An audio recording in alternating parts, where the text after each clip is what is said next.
আজকের গল্প নাগরদোলার মাঠে বিভীষিকা। রাত প্রায় 12:30। যোজনার আলো ফিক হয়ে আসা নাগরদোলার মাঠে ধান গাছগুলো যেন এক একটা ছায়া মূর্তির মতো হয়ে দাঁড়িয়ে আছে। সারা গ্রামে তখন নিস্তব্ধতা। আমরা 5 জন বন্ধু, আমি, মৃণাল, জয়নাল, স্বপন আর পল্টু সেদিন বাজি ধরে রাতের নাগরদোলার মাঠে যাবো বলে বেরিয়েছিলাম। ও গ্রামের বড়রা বলে ওখানে রাতের বেলা নাকি কিছু একটা আনাগোনা হয়। কেউ কেউ বলেছে একসময় সেখানে একসঙ্গে 3 জন চাষি বজ্রপাতে মারা গেছিল। তারপর থেকেই নাকি মাঝে মধ্যে শোনা যায় কান্নার আওয়াজ, কখনো বা ফিসফিসানি। শুরুতে সবকিছু স্বাভাবিক লাগছিল, কিন্তু জোনাকির আলোয় মাঠটা যেন অন্যরকম সুন্দর লাগছিল।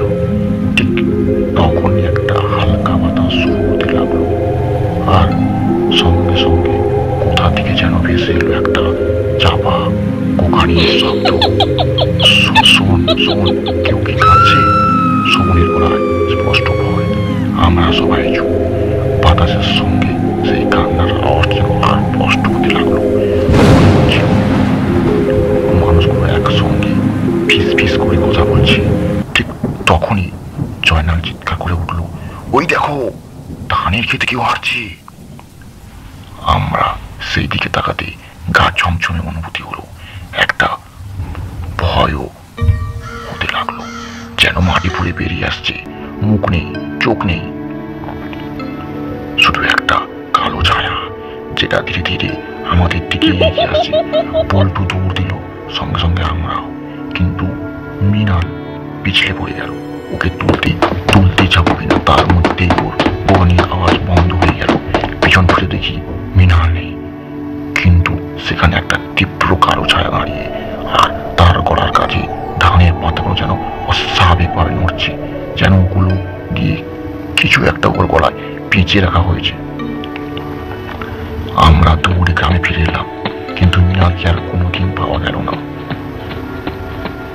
পরদিন সকালে শুধু নাগরদোলার মাঠে পড়তে থাকা গেল এক গুচ্ছ ভেজা ধানের গুচ্ছ, যার কিছু অংশ রক্তে লাল হয়েছিল। আমরা দৌড়ে ফিরে আসার পরও সারা রাত ঘুমোতে পারিনি। মনে হচ্ছিল কানে এখনো সেই চাপা ফিসফিসানি বাজছে। সেই গা ছমছমে বাতাসের স্রোত যেন ঘরের ভিতরেও এসে লেগে লাগছে। পরদিন ভোরের আলো ফোটার আগেই গ্রামের লোকেরা নাগরদোলার মাঠের দিকে গেল। আমরাও সঙ্গে গিয়েছিলাম বটে, যদিও পায়ের নিচে মাটি শক্ত হয়ে আসছিল ভয়ে। কিন্তু আমাদের বন্ধু মৃণালের কোনোই চিহ্ন নেই। শুধু ওই জায়গায় ধানের মধ্যে একটা বড় গর্ত হয়েছে, যেন কেউ মাটি হাত দিয়ে ঘুরে নিয়েছে। পল্টু বলল, ওটা আসলে আমাদের জন্য ফাঁদ ছিল। যদি সবাই থেকে যেতাম তাহলে আমাদেরও। কেউ কিছু বলল না, কিন্তু সবার শরীর ঠান্ডা হয়ে গেল। পুরো গ্রামে তোলপাড় করে গেল। গ্রামের বয়স্করা বলল, এই জায়গাটা অভিশপ্ত। এখানে বহু বছর ধরে আগে এক ভয়ানক হত্যাকাণ্ড হয়েছিল। এক ধনী জমিদারের আদেশে 3 জন কৃষককে পুড়িয়ে মারা হয়েছিল, কারণ তারা কর দিতে পারেনি। সেই রাতের পর থেকে এখানে অদ্ভুত ঘটনা ঘটতে থাকে। মাঝরাতে শোনা যায় কান্নার শব্দ। কেউ কেউ বলছে তারা ছায়া মূর্তি দেখেছে। আর যারা সন্ধ্যার পর এখানে যায় তারা আর কেউ ফিরে আসে না। আমাদের হাড়ির ভিতরটা দিয়ে ঠান্ডা স্রোত হয়ে গেল। তাহলে কি না কেউ? আমাদের সবার চোখ ছিল লাল।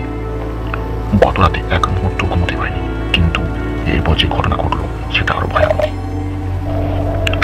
রাতের বেলা জানলার কাছে বসে যখন বাইরে তাকালাম, দেখলাম ধান খেতে ভিতর অন্ধকারে এক অদ্ভুত ছায়া তুলছে, যেন কেউ ধানের মধ্যে দিয়ে আমাদের দিকে চেয়ে আছে। হঠাৎ করে কান্নার মতো একটা চাপা গোখানি শোনা গেল। আমাদের গলা শুকিয়ে গেল। কেউ কি আবার নাগরদোলার মাঠে গেছে? কিন্তু পরের মুহূর্তে একটা জিনিস দেখে রক্তহীন হয়ে গেল। সেই ছায়াটা আস্তে আস্তে আমাদের গ্রামে ঢুকে আসছে, আর ছায়াটার মাথার কাছে আবছা চাঁদের আলোয় ফুটে উঠল এক পরিচিত মুখ, মৃণাল। আমরা হতবাক। মৃণাল যে রাতে নিখোঁজ হয়েছে, সত্যিই দেখছি মৃণাল। আমরা হতবাক। মৃণাল যে রাতে নিখোঁজ হয়েছিল তাকে কি সত্যি দেখছি, নাকি কোনো বিভ্রম? তারা মূর্তিকে ধীরে ধীরে গ্রামে প্রবেশ করছিল। চাঁদের ঝাপঝা আলো স্পষ্ট বোঝা গেল সেটা মৃণাল, কিন্তু তার হাঁটার ভঙ্গি অস্বাভাবিক, যেন পা মাটিতে টেনে টেনে চলছে। আমরা ভয়ে কাঁপলাম। শোভন ফিস ফিস করে বলল, এটা মৃণাল না, এটা কিছু একটা, অন্য কিছু। কিন্তু তখনই পল্টু হঠাৎ চেঁচে বলল, মৃণাল, তুই কি বেঁচে আছিস? মৃণাল থমকে গেল। তার গলা থেকে একটা কর্কশ ফাটা কণ্ঠ বেরোল। হঠাৎ সে হাত বাড়িয়ে দিল আমাদের দিকে। তার হাত ছিল রক্তে ভেজা। শোভন আর থাকতে পারল না, সে দৌড়ে পিছনে চলে গেল। আমরাও পিছু উঠলাম, কিন্তু পল্টু একবার নড়ল না। তার চোখ স্থির হয়ে গেল মৃণালের দিকে। তুল্যস্বর কণ্ঠস্বর একটু কাঁপুনি ছিল।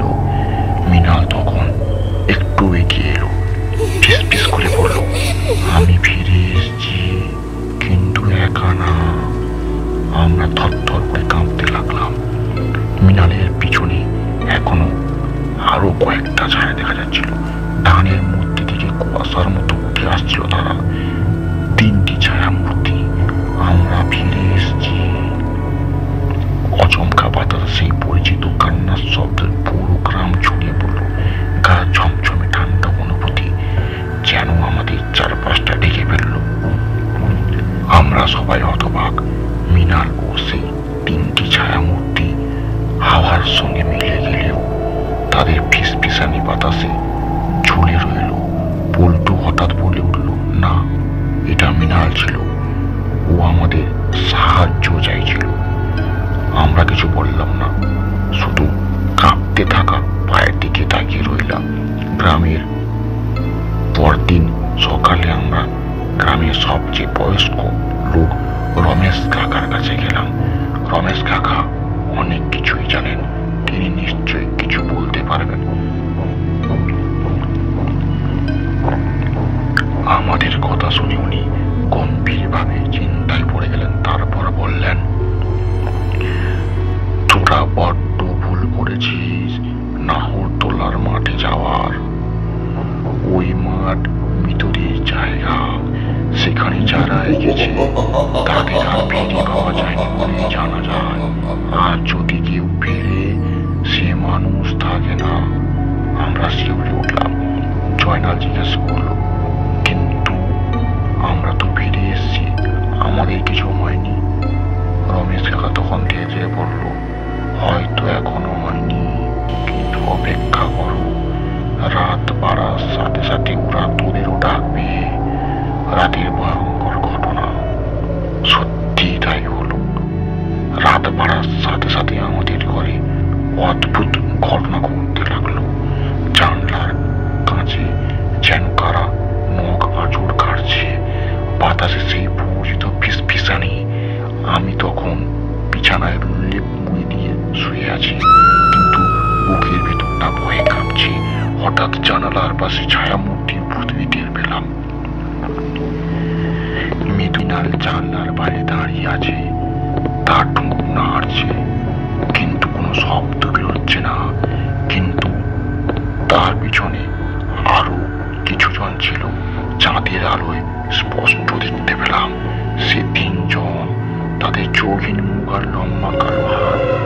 জানলার কাছে আঁচড় কাটছিল। মৃণাল ঠোঁট নাড়িয়ে বলল, চলো, আমাদের সঙ্গে চলো। আমার পা অবশ হয়ে গেল। কথা বলতে চাইলাম, কিন্তু গলা দিয়ে কোনো শব্দ বেরোলো না। ঠিক তখনই আমার দরজা ধাক্কা দিতে লাগলো।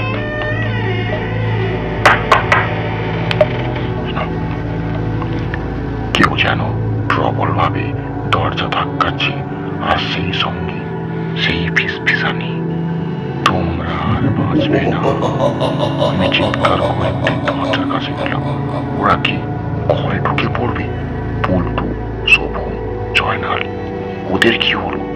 কিন্তু দরজা খোলার আগে একটা শক্তিশালী ঝাপটা লাগলো। আমার মাথা ঝিমঝিম করতে লাগলো, চোখ ধীরে বন্ধ হয়ে এলো।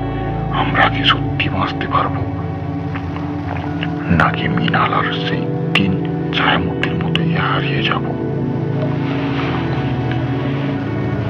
আমরা ধীরে বন্ধ হয়ে আসছিল, যেন চারপাশের সবকিছু মিলিয়ে যাচ্ছে, অন্ধকারের গভীরে তলিয়ে যাচ্ছে। কিন্তু হঠাৎ একটা কণ্ঠস্বর শুনলাম, ও এখনো ঘুমাস না, জেগে থাক, নইলে তোকে ওরা নিয়ে যাবে। চমকে উঠে দেখি আমার ঘরে পল্টু দাঁড়িয়ে আছে। তার চোখ প্রচন্ড ভয়, মুখের রং ফ্যাকাশে। আমি তাড়াতাড়ি উঠে বসতেই বুঝতে পারলাম জানলার বাইরে এখনো সেই ছায়াগুলো রয়েছে। মৃণাল সামনের দিকে এগিয়ে আসছে, তার ঠোঁট এখনো নড়ছে, কিন্তু কোনো শব্দ নেই। কিন্তু এবার ছায়া মূর্তিগুলো আরো কাছে চলে এসছে, পুরো একদম তাদের দরজার কাছে। তাদের মুখে এখনো কোনো চোখ নাক নেই, শুধু ফাঁকা কালো গহ্বর। ধীরে ধীরে তারা জানলার কাছের গায়ে হাত রাখলো। ওরা ঢুকে পড়বে। শোভন আতঙ্কে চিৎকার করলো। ঠিক তখনই জয়নাল চিৎকার করে বলল, রমেশ কাকার কাছে চল, উনি কিছু একটা করতে পারবেন। আমরা এক মুহূর্ত দেরি না করে দরজা খুলে দৌড় দিলাম। মনে হচ্ছিল ছায়াগুলো আমাদের পিছনে উঠেই আসছে। গ্রামের পথ তখন কুয়াশায় ঢাকা, বাতাসে সেই পরিচিতি ফিসফিসানি, তোমরা বাঁচতে পারবে না, চলে এসো, আমাদের সাথে এসো।